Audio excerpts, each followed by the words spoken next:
अभिनेता सैफ अली खानवरच्या चाकू हल्ल्याला 2 आठवडे उलटलेत. 2 आठवड्यांनंतरही सैफ अली खानवर चाकू हल्ला करणाऱ्या संशयित आरोपींविषयी संभ्रमाची स्थिती आहे.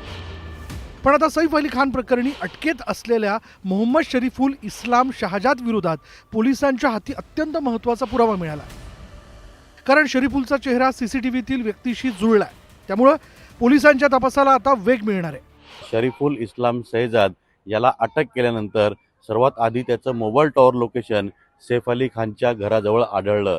दुसरीकडे FRS म्हणजे चेहरा मॅच करणारा एक सॉफ्टवेअर असतो, त्या माध्यमातून जो अहवाल आलाय त्यामध्ये शरीफुल इस्लाम शहजाद आणि सैफ अली खानच्या इमारतीमध्ये सापडलेला जो CCTV कॅमेरा आहे त्यात जो व्यक्ती दिसतोय त्या दोघांचाही चेहरा मॅच झालाय.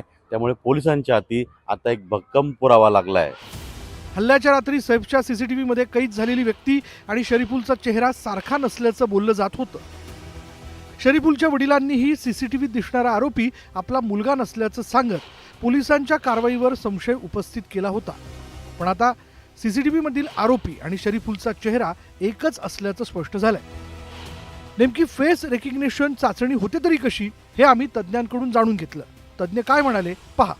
हर आदमी का hairline, forehead, eyebrow, eyes, eye socket, nose, nasal bones, lips, चीज, जार शेप, ये पूरा कॉम्बिनेशन की जो है उसका डिजिटली एनालिसिस होता है एल्गोरिदम बनाकर.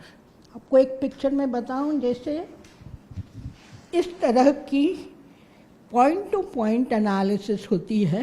फ़ोटो की फ़ोटो लेकर व्हाट्सएप में जो आ जाती है उसमें चेंजेस बहुत होती है, जो ये डिजिटली कंपेयर करना थोड़ा कठिन हो जाती है.